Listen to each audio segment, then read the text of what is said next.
1933 সাল বিখ্যাত ব্রিটিশ লেখক জেমস হিল্টনের একটা বিখ্যাত উপন্যাস প্রকাশিত হয়, লস্ট হরাইজন।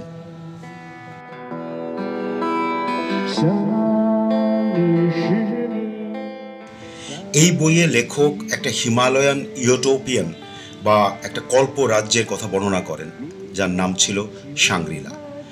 জাগতিক সমস্ত বাস্তবতা এবং কাঠিন্য থেকে দূরে এই শহরটা ছিল একটা স্বর্গরাজ্যের মতো।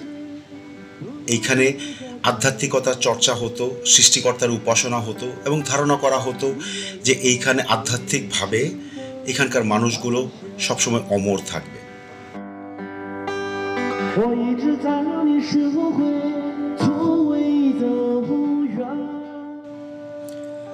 একসময় এখানে তিব্বতীয় মানুষজনের বসবাস ছিল, তাই এখনও তিবেতিয়ান সংস্কৃতি এবং ধর্মচর্চার প্রভাব এইখানটাতে প্রবল। অতীতে এই জায়গাটার নাম ছিল জংডিয়ান বা তিব্বতীরা ডাকত গিয়ালথাং নামে। 2001 সালে চাইনিজ সরকার এই স্থানের পুনর্নাম নির্ধারণ করেন শাংরিলা, যার মূল উদ্দেশ্য ছিল পর্যটন আকর্ষণ করা এবং যা ছিল জেমস হিল্টনের কল্পরাজ্যের নাম অনুসারে।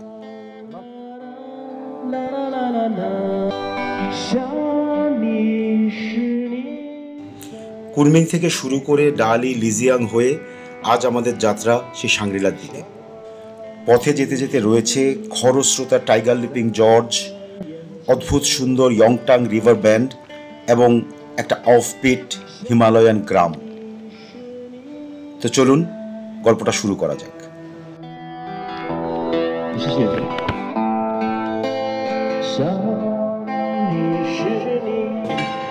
গুড মর্নিং সবাইকে লিজিয়াং থেকে। আজকে লিজিয়াংয়ে আমাদের শেষ দিন। আমরা আজকে চলে যাব শাংরিলা। শাংরিলা এখান থেকে প্রায় 3.5 ঘন্টা লাগবে। যেতে যেতে আপনাদেরকে ডিটেলটাই শেয়ার করবো। Lijiang was very nice, ancient city এবং যে যে জায়গাগুলো ঘুরেছি এবং এখানকার যে কালচারাল যেই হিস্ট্রিগুলো জেনেছি, ভেরি ইন্টারেস্টিং। শাংরিলা হচ্ছে এখান থেকে প্রায় টোটাল সি লেভেল থেকে 11,000 ফিট এলিভেশনে, এবং ওইখানে আমাদের খুব ইন্টারেস্টিং কিছু জায়গায় আমরা ঘুরে বেড়াবো।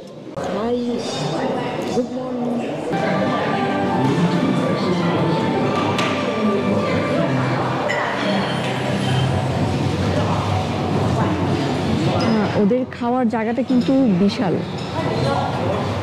যেটা দেখতেই পাচ্ছেন পেছনে। অনেক মানুষ একসাথে নাস্তা করতে পারবে এবং যথেষ্ট খোলামেলা।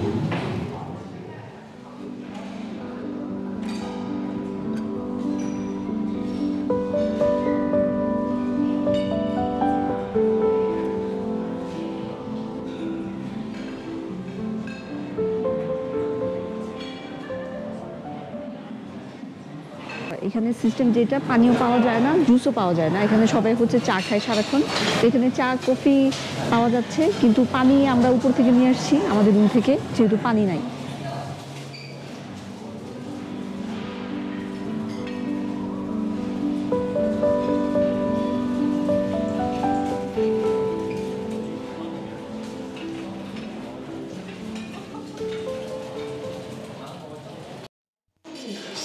এখানে ওয়েদারটা ভীষণ ঠান্ডা। এখন যেমন দেখাচ্ছে 2 ডিগ্রি, আমার ফোনে দেখাচ্ছে 1 ডিগ্রি, মানে 1-2 মাঝামাঝি।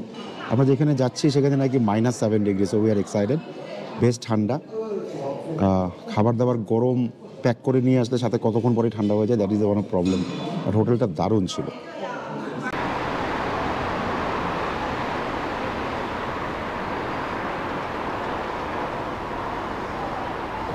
আমার পিছনে জেপি হিলিস হোটেলে, এখানে আমরা 2 দিন ধরে লিজিয়ানে ছিলাম।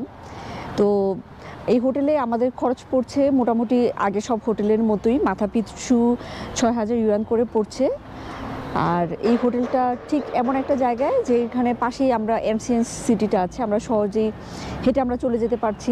চারপাশে খাবারের দোকান বলেন, 7-Eleven বলেন, এগুলো সব কাছাকাছি। সো লোকেশনটাও ভালো।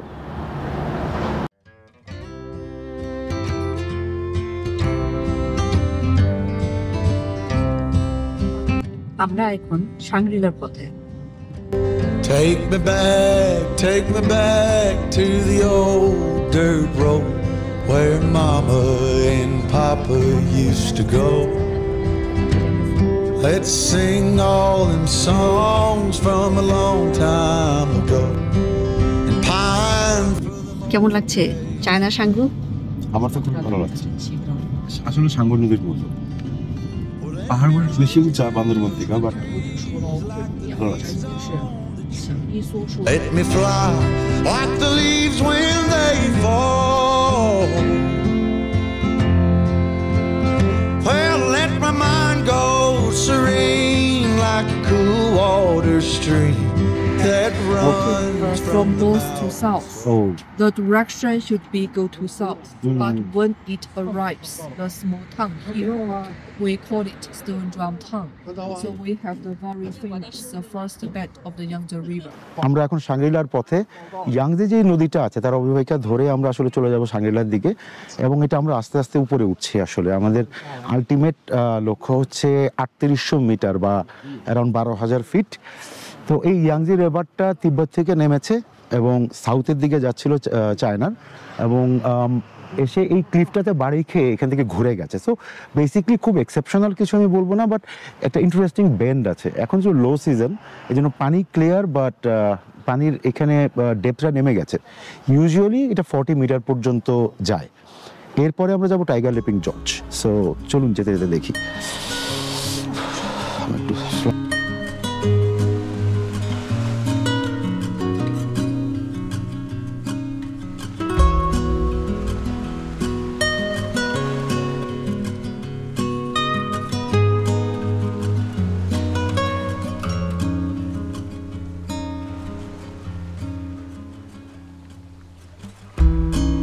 I've been searching in the dark, trusting every clue I found, but the truth has not been told, 'cause every corner of these woods is hollow. I can't see in the dark. Where are you? Where are you? যাবার পথে আমরা আরেকটা ভিলেজে নেমেছি যার নাম stone drum village. খুবই ছোট একটা ভিলেজ, লোকাল পিপল এরা থাকে, আর এখানকার মানুষজন ব্যাম্বু দিয়ে অনেক জিনিসপত্র বানায়। যেরকম আমার পিছনে দেখতে পাচ্ছেন, লোকাল মানুষের তৈরি করা বিভিন্ন ব্যাম্বুর জিনিসপত্র।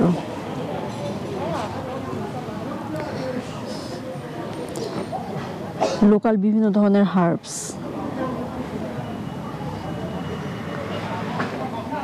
এবং বিভিন্ন ধরনের মাশরুম, ড্রাইড করা মাশরুম পাওয়া যায় এখানে। কিরে, নাম কি তোর? কি ও বাবা রে, কি নাম? কি কিছু তো নাই খাওয়ার সাথে? কি কি নাই তো, কিছু কিচ্ছু নাই। পাত্তাই দিলাম, দূর, খাওয়া নাই, তোমার দামও নাই। আমাদের ড্রেসের চেঞ্জ দেখবেন। আমরা এখন স্টোন ড্রাম ফরেস্টে, প্রভা যেমনটা বলছিল। এখানে দেখাচ্ছে 7 ডিগ্রি, কিন্তু অ্যাকচুয়াল ফিলিং মনে হয় 3-4 ডিগ্রি। প্রচণ্ড উইন্ডি, বাতাসটার মধ্যে মানে এখন বাজে প্রায় কিন্তু 10:30-11টার মতো, কিন্তু এখনও যেই ঠান্ডা সহ্য করা খুব কঠিন হয়ে যাচ্ছে। যাই হোক, তো এইটা আসলে ওই অর্থে কনভেনশনাল ট্যুরিস্ট প্লেস না। এখানে কালচার দেখার জন্য অনেক ইউরোপিয়ান ট্যুরিস্টরা মাঝে মাঝে আসতো। আপনারা দেখবেন যে এখানে লোকাল বাজারগুলোতে যে প্রভা যেটা দেখাচ্ছিল, মাশরুম হার্বসগুলো বিক্রি হয়। নাইস প্লেস, খারাপ না। আমরা একটু কালচার দেখতে দেখতেই যাচ্ছি। বাই দ্য ওয়ে, এখন একটু লো সিজন, কারণ উইন্টারে পানি কম থাকে ইত্যাদি ইত্যাদি কারণে। সো লেটস সি, আরও সামনে যেতে যেতে আরও দেখাবো আপনাদের। চলো।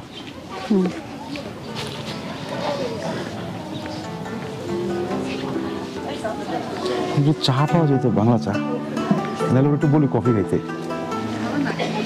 একটু চা কফি একটু খাইতে পারলে খুব। এখন অনেক আরাম লাগতেছে, জানো, ওই যে হাতটা ঠান্ডা না হাত লাগবে, নাক, এগুলো খুব ইম্পর্টেন্ট।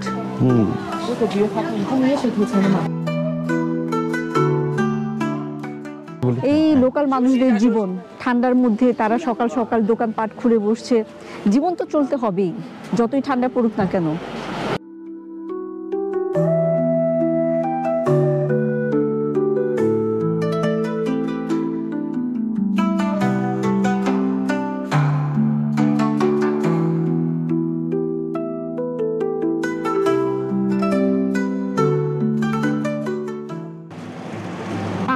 পাদদেশে ছোট্ট সুন্দর একটা গ্রাম, শান্তি।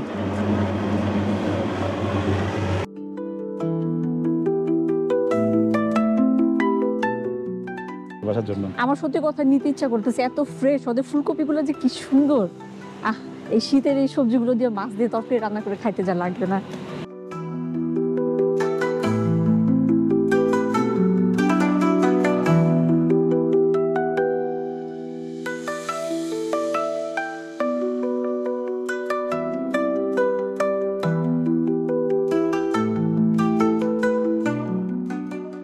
কেমন লাগলো পটের দোকান, পটারি? পিছনের এই দোকানটাকে আমি পটারির দোকান মনে করেছিলাম, বাট বেসিক্যালি এটা একটা অ্যালকোহল শপ। এখানে গ্লুটেন রাইস থেকে ওয়াইন টাইপের তৈরি হয়, কারণ এখানে অনেক হাই এলিভেশনে ঠান্ডা, তো নিজেদেরকে ওয়ার্ম রাখার জন্য এরা আসলে প্রচুর পরিমাণে রাইস ওয়াইন পান করে আর কি। এবং আমি রিয়েলি কনফিউজ হয়ে গেছি। প্রথমে ভাবছিলাম যে এটা একটা পটার, এত সুন্দর করে পটারিগুলো রাখা, কিন্তু এটার ভিতর থেকে ওরা মগ দিয়ে বিক্রি করে আর কি।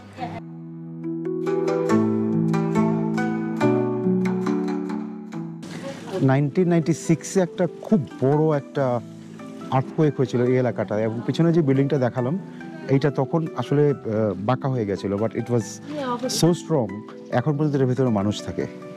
এটা আরেকটা এনশিয়েন্ট টাউনের মতো। এখানে এখানে টুরিস্ট আসে না, তো আমরা একটু দেখতে আসছি এখানে।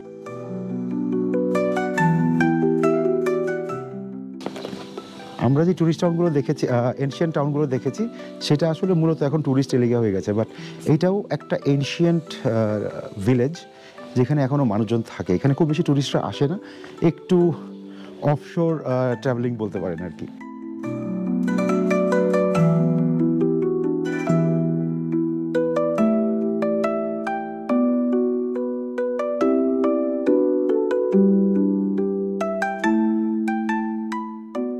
Stone drum here.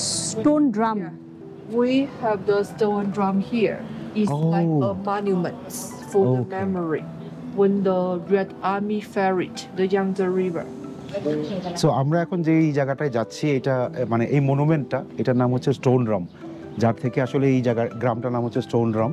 কারণ রেড আর্মি যখন এই যে এই ইয়াংজে রিভারটা দিয়ে এসে এখানে অ্যাটাক করেছিল, তখন এই ড্রামটা দিয়ে আসলে সবাইকে অ্যাওয়ার করা হয়েছিল, এবং তারই স্মৃতিতে আসলে এই ড্রামটাকে এখানে প্রতিস্থাপন করা হয়েছে, এবং এই গ্রামের নাম করা হচ্ছে স্টোন ড্রাম ভিলেজ।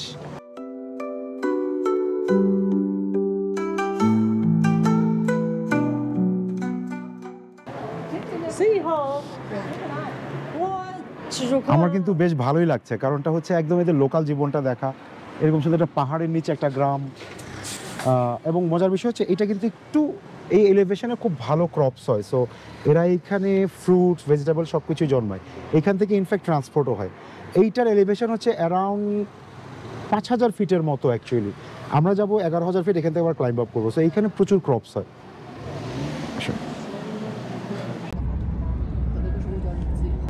সো এই স্টোন ড্রাম ভিলেজ আর ফার্স্ট রিভার ব্যান্ডটা দেখে এখন আমরা ঘন্টাখানিক ড্রাইভ করে যাব হচ্ছে টাইগার লিপিং জর্জ। এইখানে আসলে একটা পানি থেকে ধারা এসে নামে আরেকটা নদীতে পড়ে, তো একটা ঝর্ণার মতো আছে, এরকম আরও 5-6টা আছে, সবগুলো অ্যাক্সেস করা সম্ভব না, আমরা একটাই দেখবো, সো অন দ্য ওয়ে। কিন্তু পাশের ড্রাইভটা খুবই খুবই সুন্দর, এই যে দেখুন।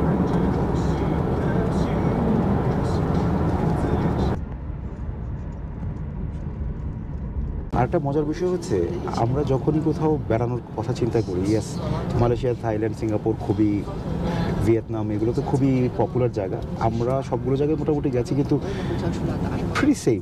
তো আমার হঠাৎ করে মনে হলো যে চায়নার যে এই বেল্টটা আমাদের দেশে থেকে খুবই কাছে, কুনমিং মাত্র 2 ঘন্টার ফ্লাইট।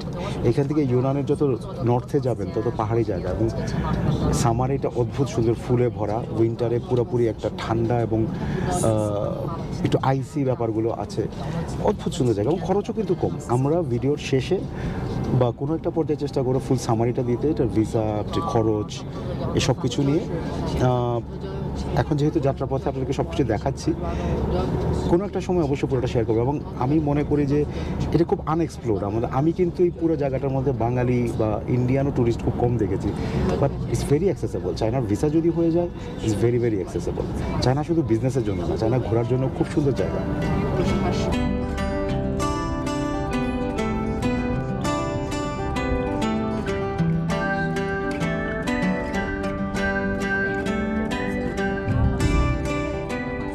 সো আমরা এখন পৌঁছে গেছি টাইগার লিপিং জর্জের পাদদেশে অ্যাকচুয়ালি। তো টাইগার লিপিং জর্জ বেসিক্যালি হচ্ছে একটা দুইটা পাহাড়ের মধ্যখান দিয়ে বয়ে যাওয়া নদী, এবং এটা অনেক জায়গায় ডিপ ডাইভ করেছে নিচের দিকে। সো বেসিক্যালি এটা one of the most attractive canyon এই পৃথিবীর। তো আমি যেতে যেতে আরও ডিটেল বলবো। এইখানে ওঠার দুইটা ওয়ে আছে। 2500 স্টেপ বেয়ে উপরে উঠতে হয়, 2500 স্টেপ বেয়ে উপরে উঠতে হয়, অথবা একটা এলিভেটর নেওয়া যায় যেটার কস্ট হচ্ছে 70 ইউয়ান পার হেড। তো আমরা আমাদের গাইড টিকিট আনতে গেছে, এইটা প্যাকেজে ইনক্লুড থাকে না, বিকজ মেইনলি ওরা আপনাকে বলবে যে মানে ইটস ফ্রি অফ কস্ট, আপনি হেঁটে উঠতে পারবেন মেইনলি। সো 2500 স্টেপ ওঠা এবং নামা ইজ নট ইজি এই এলিভেশনে। তো আমরা এলিভেটর নিয়ে নিব, পার্কিং করে যেতে যেতে বাকি এই টাইগার লিপিং জর্জের ডিটেল বলছি।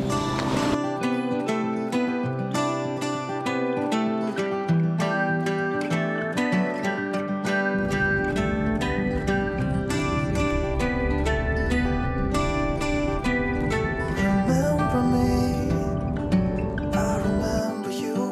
I've been thinking about you more than ever. I guess I'm lonely, I'm starting to grow old, and I এটা হচ্ছে টাইগার লিপিং জর্জের এন্ট্রি পয়েন্ট। ইউজুয়ালি এখানে গাড়ি থামায় না, বাট আমাদেরকে 2 মিনিট থামাতে দিয়েছে আর কি। সো এইটাই হচ্ছে এন্ট্রি পয়েন্টটা, টাইগার লিপিং জর্জ। সো এই জায়গাটার গল্পটা ছোট্ট করে বলে রাখি। বেসিক্যালি গর্জ মানে হচ্ছে, বা জর্জ যেভাবে বলেন, দুইটার পাহাড়ের মধ্যখান দিয়ে যাওয়া যে নদীর জায়গাটা। এইখানে একটু এদিকে আসো। এইখানে আপনারা 2টা মাউন্টেন রেঞ্জ দেখতে পাচ্ছেন। একটা হচ্ছে জেড ড্রাগন মাউন্টেন, আর এই পাশটা হচ্ছে হ্যাবা মাউন্টেন। তো বেসিক্যালি এটা একই রেঞ্জের মধ্যে ছিল, এবং একটা আর্থকোয়েকে মাঝখানে এটা ফাঁকা হয়ে গিয়েছে। ওইখান দিয়ে যে নদীটা বয়ে গেছে বা ক্যানিয়নটা ক্রিয়েট হয়েছে, বা জর্জ যেভাবে বলেন, ওইখানে এই নদীটাকে এই জন্য জর্জ বলে। এবং এখানে একটা মিথ আছে যে একটা টাইগারকে হান্টাররা দৌড় দিয়ে মানে শিকার করতে চাচ্ছিল, এবং সে জাম্প করে একটা নদীর মধ্যখানে একটা পাহাড় দিয়ে একটা পাথরের উপর ভর করে সে আসলে পার হয়ে গেছিলো। তো টাইগার লিপিং জর্জ। এখন একটু ড্রাই সিজন, কারণটা হচ্ছে এখানকার পানি 10 মিটার 15 মিটার পর্যন্ত উঠে যায়। এখন যেহেতু ড্রাই, আমাদের বাংলাদেশের পাহাড়ি নদীগুলোতে যেভাবে হয়, এখন একটু লো সিজন। বাট আপনারা যদি কেউ বর্ষাকালে আসে তাহলে দেখবেন প্রচণ্ড খরস্রোতা এই জায়গাটা, এবং পানিটা অনেক ডিপে পড়ে, এবং এটা নাকি গ্র্যান্ড ক্যানিয়নের মতো একটা ভিউ আছে। আমরা উপরে গিয়ে আরও দেখব। So let's go. I've been thinking about you more than ever. I guess I'm lonely, I'm starting to grow old, and I thought my youth would last forever. Take me back to when we were kids and didn't care if we were acting stupid, 'cause all we had was us. If I close my eyes and think about us, I can see the person I know I should be.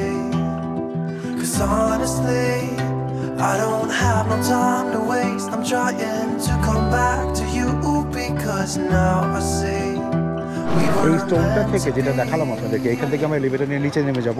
By the way, এটা কিন্তু এই এরিয়াতে ঢোকার কিন্তু একটা entry fee আছে। তার cost হচ্ছে অ্যারাউন্ড 45 ইউয়ান বা 45 ইউয়ান। আর লিফটের জন্য বা এলিভেটরের জন্য দিতে হয় 70।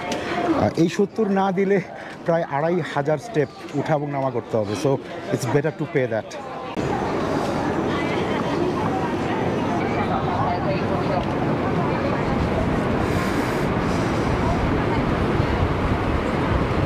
কেমন লাগছে জায়গাটা?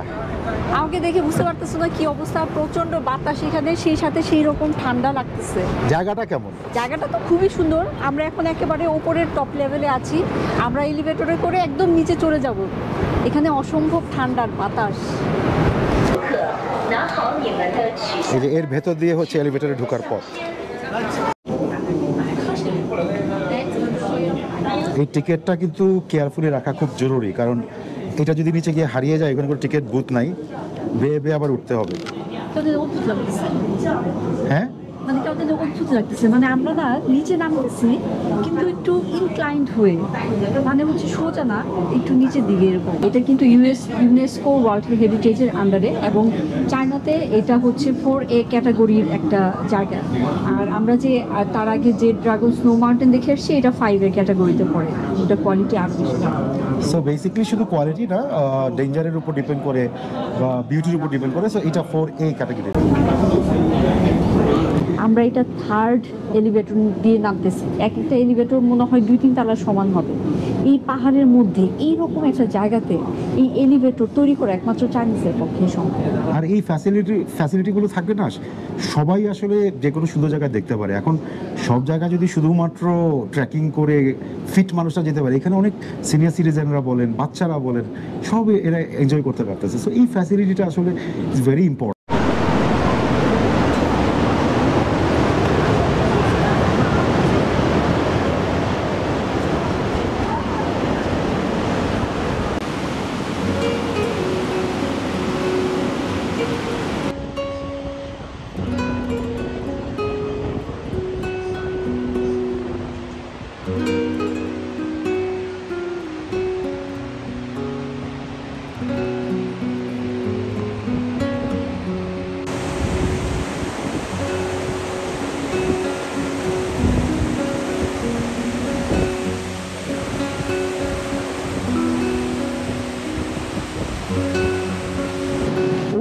টাইগারটা দেখতে পাচ্ছেন, এইটাই কিন্তু সেই টাইগারটা যেটাকে এখানে সিম্বলিকভাবে বানিয়ে রাখা হয়েছে।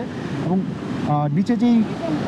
নিচে যেই ওই পাথরটা দেখা যাচ্ছে, এইটাই সেই লিপিং স্টোনটা বলা হয়। যখন বৃষ্টির সময় থাকে এখানে প্রায় 30 ফিট পর্যন্ত পানি কিন্তু উঠে যায়।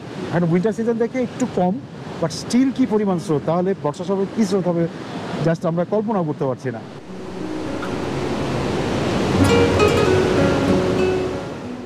পাহাড়ের চূড়ো থেকে প্রায় 3790 মিটার বা 12,400 ফিট ডিপ এই টাইগার লিপিং জর্জকে ওয়ার্ল্ডের one of the deepest canyon বলা হয়। এর দৈর্ঘ্য প্রায় 15 কিলোমিটার এবং এটা হচ্ছে 18,000 ফিট উঁচু জেড ড্রাগন স্নো মাউন্টেন এবং প্রায় 17,700 ফিট উঁচু হ্যাবা স্নো মাউন্টেনের মাঝামাঝি দিয়ে গেছে। এর বিভিন্ন রকমের স্টিপগুলো প্রায় 2000 মিটার বা প্রায় 6000 ফিট পর্যন্ত নেমে এসছে। বাই দ্য ওয়ে 1980 সালে 4 জন র্যাফটার এখানে কিন্তু র্যাফটিং করার চেষ্টা করেছিল, বাট ওদেরকে আর খুঁজে পাওয়া যায়নি। জানা মতে 1986 সালে একটা সাকসেসফুল র্যাফটিং হয়েছে।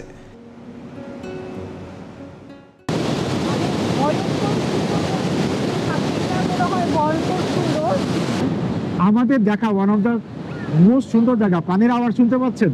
বর্ষায় জানি কি অবস্থা হয়, চিন্তা করো তো বর্ষাকালে।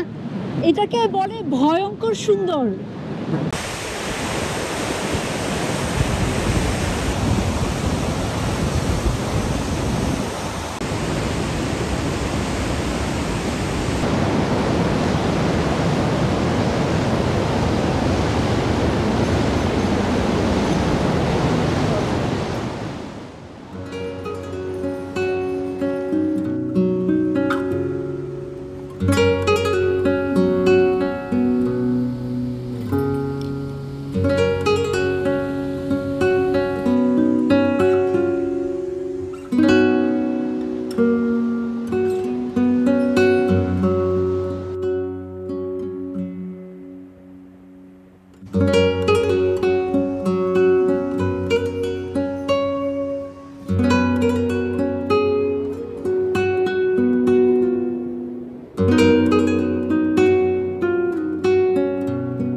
বাট স্টিল ক্যাটের তুমি সাইজ দেখছো?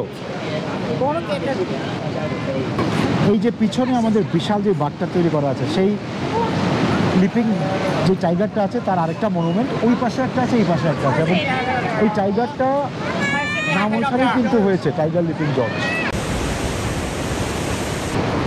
এখান থেকে ড্রোনটা ওড়ানোর জন্য মোটা আঁকুপাকু করছে, বাট প্রবলেম হচ্ছে এখানে কয়েকজনের সাথে কথা বললাম বা যা বুঝলাম যে এইখানে আসলে ভারী 5 থেকে 8 কেজি ড্রোন না হলে এখানে ওড়ানো খুব ডিফিকাল্ট।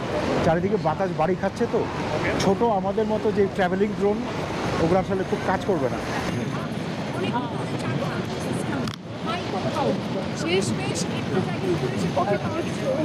মানে কফি দেখে এত ঠান্ডা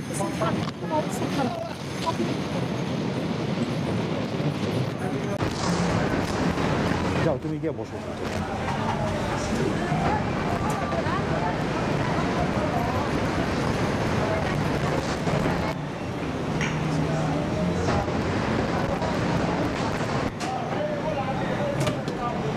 জিপটা যায়।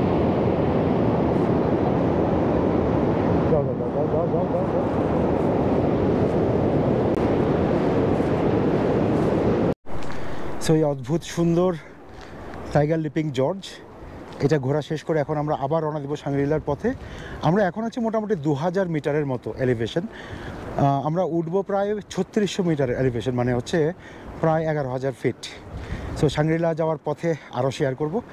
এখন গাড়িতে প্রথমে খেয়ে নেব, এখানে একটা মুসলিম রেস্টুরেন্ট আছে আশেপাশে বলছিল, গিয়ে আপনাদেরকে শেয়ার করছি। আজকের গল্পটা এ পর্যন্তই রইল। পরবর্তী পর্বে আপনাদেরকে সাংগ্রিলার পুরনো শহরটা, তাছাড়া মনেস্ট্রি এবং আশেপাশের বেশ কিছু জায়গা ঘুরে দেখাবো।